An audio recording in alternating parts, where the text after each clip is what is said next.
Manu academy में आप सभी लोगों का स्वागत है। काफ़ी लंबे टाइम के बाद जो राजस्थान की MBSI की पोस्ट है उसमें जो केस चल रही है बीटेक वर्सेस डिप्लोमा, उसको मैं डिस्कस करने जा रहा हूँ। डिस्कस इसलिए कर रहा हूँ क्योंकि काफ़ी सारे लोग पूछ रहे थे इसके बारे में। पर्पजफुली मैं इसको डिस्कस नहीं कर रहा था, इससे पहले मैंने इनकी प्रोसीडिंग को काफ़ी बार डिस्कस किया हुआ है। पर्पज बस ये था कि इससे पहले जब भी मैंने डिस्कस किया, अगर कुछ चीज़ें बीटेक के फेवर में चली गई तो डिप्लोमा वाले नाराज़, और कुछ डिप्लोमा के फेवर में चला गया तो बीटेक वाले नाराज़। तो मैंने सोचा यार ठीक है, कोर्ट का जो जजमेंट आएगा वो आएगा, ये सबको पता चलेगा, अभी क्या बिना मतलब का डिस्कस करें। पर काफ़ी लोग पूछ रहे थे तो मुझे लगा ठीक है भाई, फिर से एक बार डिस्कस कर लेते हैं आपके सेटिस्फेक्शन के लिए। और मुझे भी बहुत टाइम हो गया इसके बारे में बात किए हुए, और आज बात करने का एक पर्पज़ और है कि अब लग रहा है कि आपका जो केस है अपने निर्णायक दौर में पहुंच चुका है। 1 या 2 तारीख, अगर इसको बहुत लंबा खींचने की कोशिश नहीं किया गया, अगर दोनों पार्टियों को लगता है कि डिसॉल्व करना चाहिए, तो मैक्सिमम नहीं कह सकता हूँ, मिनिमम 1 मैक्सिमम 2 डेट के अंदर इसका काम हो जाएगा ख़त्म। तो आज डिस्कस करते हैं ये पूरा मैटर का है। तो ये आप अगर जो लोग नए हैं, ढूंढना चाहते हैं, तो यहाँ से आप केस स्टेटस में जाके सर्च कर सकते हो। फिर पिटिशनर के नाम पे आप सर्च करोगे तो ये बेसिकली आपकी केस है। यहाँ पे आपको ऑर्डर्स मिल जाएंगे। जो लास्ट ऑर्डर, जो लास्ट इससे पहले जो ऑर्डर आया हुआ है आप देख पाओगे यहाँ पे, ये है 3 अगस्त का, जिसको हम यहाँ पे डिस्कस बेसिकली करने वाले हैं। इसी ऑर्डर को हम लोग यहाँ पे डिस्कस करेंगे। ऑर्डर क्या है, कॉपी मैंने ऑलरेडी खोल के यहाँ पे रखा हुआ है। तो समझते हैं कि बेसिकली हुआ क्या कोर्ट में। अब कोर्ट में जब इस पे बहस चल रही थी ना, तो बहस के दौरान जो यहाँ पे लॉयर हैं, आप इनको देख पाओगे, मिस्टर विज्ञान शाह जी एडवोकेट हैं किसके, रिस्पोंडेंट के, मतलब बीटेक के फेवर वाले हैं। अगर आप सिंपल भाषा में समझो तो ये नीचे जो रिस्पॉन्ड कर रहे हैं, जो रिस्पोंडेंट हैं, ये बीटेक के फेवर वाले हैं। ऊपर जो पिटिशनर हैं, ये लॉयर, ये डिप्लोमा के फेवर वाले हैं। इन्होंने केस किया है और ये उसका रिप्लाई दे रहे हैं। सिंपल भाषा में अगर हम समझें, जब इस पे बहस हो रही थी तो जो विज्ञान साहब हैं उन्होंने बेसिकली एक आर्ग्यूमेंट दिया। आर्ग्यूमेंट में उन्होंने ये कहा, और आर्ग्यूमेंट कब दिया, क्योंकि कोर्ट का ये व्यू आया कि जो बेसिकली डिस्कशन हो रहा है उसमें कोर्ट ने देखा कि एक बात तो सही है कि जो आपका रिक्रूटिंग बोर्ड है, उन्होंने जो मेन एडवर्टीजमेंट था उसमें प्रॉपर तरीके से एजुकेशन क्वालिफिकेशन को क्लैरिफाई नहीं कर रखा है। बाद में उन्होंने एजुकेशन क्वालिफिकेशन को यहाँ पे इन्होंने मेंशन कर रखा है कि बाद में उन्होंने क्लैरिफाई किया, चेंज किया एजुकेशन क्वालिफिकेशन को। इससे पहले क्लियर नहीं था। हालांकि इस पे बहस नहीं करेंगे क्योंकि कोर्ट ने कहा कि ठीक है, बाद में चेंज किया। जब ये बात हुई तो विज्ञान शाह साहब, चूंकि चेंज करने का उनका अधिकार होता है, नीचे मेंशन भी होता है कि कोई चीज वो मॉडिफाई कर सकते हैं, पर फॉर्म फिलअप होने के बाद अगर कोई ऐसी चीज मॉडिफाई होती है जिससे किसी दूसरे का राइट्स वॉलेट होता है तो थोड़ा प्रॉब्लम होती है। और यही पंगा भी हुआ, अगर पहले से शायद मेंशन होता तो इतनी दिक्कत नहीं होती। अब इनका कहना था कि ठीक है, चेंज हो गया, कोई बात नहीं। इन्होंने कहा कि जो 1963 का रूल नंबर 36 है वो कहता है कि अगर क्वालिफिकेशन को लेके कोई डिस्प्यूट होता है तो उस डिस्प्यूट में ये चीजें फॉरवर्ड किया जाता है जो डिपार्टमेंट ऑफ पर्सनल है उसके पास, और जो डिपार्टमेंट ऑफ पर्सनल है इसी का जो डिसीजन होता है वो फाइनल होता है। इस बात को कोर्ट ने मान लिया, कहा ठीक है। अब ये जो पूरा मैटर है ना, ये पूरा मैटर रिफर्ड कर दिया गया है डिपार्टमेंट ऑफ पर्सनल को। अब इस पे इनका ओपिनियन चाहिए। किसका ओपिनियन चाहिए? पर्सनल डिपार्टमेंट का। कोर्ट को बताएंगे ये कि हाँ ये ठीक है, एलिजिबल है या नहीं है। अगेन ये डिपार्टमेंट किसके जुरिडिक्शन, किसके अंडर में आता है भाई? गवर्नमेंट के अंडर में आता है। तो फिर से वही वाली बात हो गई कि अगर गवर्नमेंट खुद चाहती है कि बीटेक वाले एलिजिबल हों, और गवर्नमेंट का ही एक डिपार्टमेंट वो कैसे कह सकता है कि बीटेक वाले एलिजिबल नहीं हैं? तो अगर इनके पास, ये मेरा ओपिनियन, अब पर्सनल ओपिनियन में बता रहा हूं यहां पे, तो अब इनके पास ये मैटर गया है, तो मुझे मोस्ट प्रोबेबली लग रहा है कि इनका भी जो इस पे ओपिनियन आएगा, डिसीजन तो फाइनली कोर्ट का आएगा, भले यहाँ पे कहा गया है कि इनका जो डिसीजन होता है वो फाइनल होता है, तो इनका जो ओपिनियन आएगा कोर्ट में वो भी बीटेक के फेवर में ही आएगा कि हाँ हायर क्वालिफिकेशन बेसिकली एलिजिबल है। यहाँ पे हायर क्वालिफिकेशन की ही बात हो रही है कि हायर क्वालिफिकेशन एलिजिबल है या फिर नहीं है।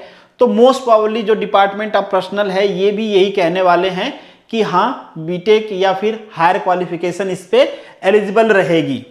अब यहाँ पे दो चीज़ें आती हैं।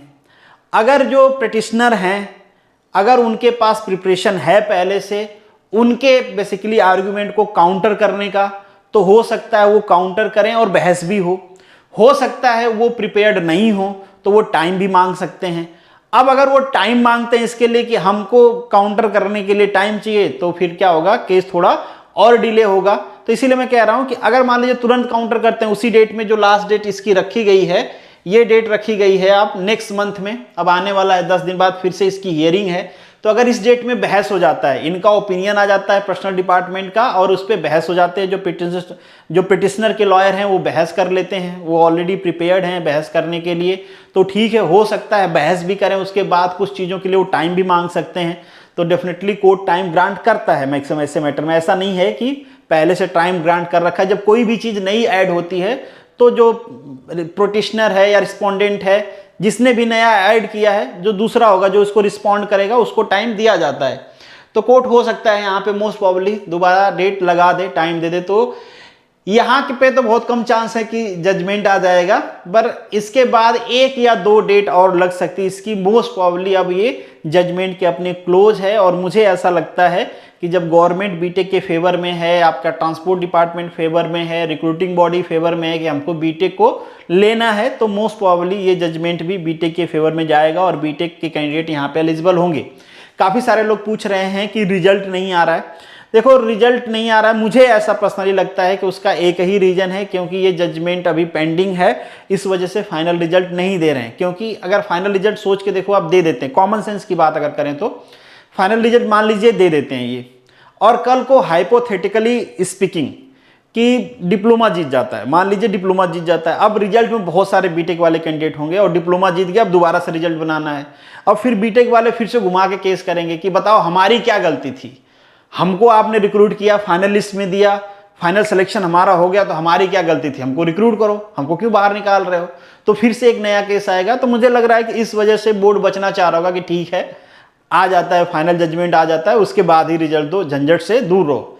ये पॉसिबिलिटी है, ये भी पॉसिबिलिटी है कि वो रिजल्ट दे दें, केस चलता ही रहे और बीच में रिजल्ट दे दें, पर इस बात की प्रोबेबिलिटी मुझे कम लगती है पर्सनली कि शायद नहीं देंगे रिजल्ट, जब ये केस फाइनलाइज हो जाएगा उसके बाद ही रिजल्ट देंगे। और अब ऐसा लग रहा है कि केस अपने फाइनल स्टेज में है, 2 डेट मैक्स टू मैक्स, मुझे लगता है 2 या 3, अगर कोई लंबा खींचना नहीं चाहता है, जबरदस्ती से उसको बढ़ा नहीं रहा है अनवांटेड तरीके से। हालांकि अनवांटेड तरीके से ही 1 या 2 डेट एक्स्ट्रा मिलती है, फिर कोर्ट को भी समझ में आ जाता है कि ये कुछ सबमिट कर नहीं रहे हैं, कुछ एडिशनली इंसर्ट नहीं कर रहे हैं कोई चीज़, कुछ एडिशनली आर्गुमेंट नहीं आ रहा है, बस डेट मांग रहे हैं, तो कोर्ट भी मना कर देता है कि अब फाइनल डेट ग्रांट नहीं होगी। तो ज़्यादा से ज़्यादा मान लीजिए 2 या फिर 3, मतलब 2 to 3 डेट के बाद जजमेंट इसमें मोस्ट प्रोबेबली आ जाएगा। तो मतलब आप मान के चलो ज़्यादा से ज़्यादा 2 महीने या फिर 3 महीने, मुझे ऐसा लगता है इतने टाइम के अंदर जजमेंट आ जाना चाहिए। तो जैसे इतना दिन इंतजार किया है आप लोगों ने, कुछ दिन और इंतजार करिए, और नियर अबाउट सबको पता भी है कि किसका सिलेक्शन होने वाला है। हाँ बिल्कुल, जो डॉक्यूमेंट वेरिफिकेशन हुए होंगे उसमें कुछ लोग तो जरूर कैंसिल हुए होंगे, तो उनको छोड़ के जिनके ठीक ठाक मार्क्स हैं उनका सिलेक्शन तो हो ही जाएगा। और कुछ लोग तो श्योर भी हैं पहले से, बस रिजल्ट का इंतजार करेंगे, उनके पास सब कुछ है, मार्क्स भी बहुत अच्छा है, तो उनको तो ये है कि भाई जल्दी से ये कोज जो केस है इसका डिस्पोजल हो, रिजल्ट आए और ज्वाइनिंग आए, यार काम खत्म हो। क्योंकि बेरोजगारी वाला टैग ना यार मतलब बहुत खराब होता है, नींद भी नहीं आने देता है सुकून की। तो उम्मीद करते हैं कि जल्दी से ये टैग कटेगा आप लोगों का, मैं तो यही उम्मीद करूंगा। खैर आप लोग भी यही करिए, मतलब लड़के क्या करोगे, किसी के फेवर में आए, जल्दी आए, काम खत्म हो, बाकी आप ज्वाइनिंग करो चाहे दूसरा ज्वाइनिंग करे, किसी को तो रोजगार मिले, ठीक है। वैसे तो सरकारें चाहती हैं कि सैलरी ना देना पड़े, चीज़ें लटकती रहें, पर यहाँ पे नहीं लग रहा है कि सरकार लटकाना चाह रही है, सरकार तो करना चाह रही है। अब पिटिशनर्स हैं वो देखो कब तक डेट मांगते हैं या क्या करते हैं, वो पता चलेगा नेक्स्ट डेट पे कि हियरिंग में क्या चीज़ें होती हैं, उसके बाद ही कंफर्म होगा। तो ये मेरा ओपिनियन रहा, आप लोग ऑफेंडेड फील मत करिएगा किसी स्पेशली डिप्लोमा को, कि आपको ऐसा ना कि मैंने कह दिया कि ये तो भाई मेरी बात सुन के तो कोर्ट का जजमेंट आने वाला नहीं है, ये मेरा ओपिनियन है बिल्कुल। मुझे ऐसा लगता है, मतलब मुझे लगता है कि भाई जो चीज़ें पॉसिबल है कि ऐसा मैं सोच रहा हूँ, तो फिर झूठ का ढाढ़स कि नहीं बीटेक जीत रहा है या डिप्लोमा जीत रहा है, क्यों करना है, जिसके फेवर में जा रहा है केस, जैसा आप सोच पा रहे हो वही बताओ। तो चलिए, बाकी आपका क्या ओपिनियन है आप कमेंट बॉक्स में लिख सकते हो। एक्सेप्ट देन द गाली, गाली वाली लिख के फालतू अपना वो कैरेक्टर सर्टिफिकेट देने की ज़रूरत नहीं है, उसका कोई मतलब भी नहीं होता है, ठीक है। अल्टीमेटली भड़ास बस अपनी निकाल सकते हो आप 2 मिनट के लिए। चलिए मिलेंगे नेक्स्ट वीडियो में, तब तक के लिए all the best, good luck and जय हिंद।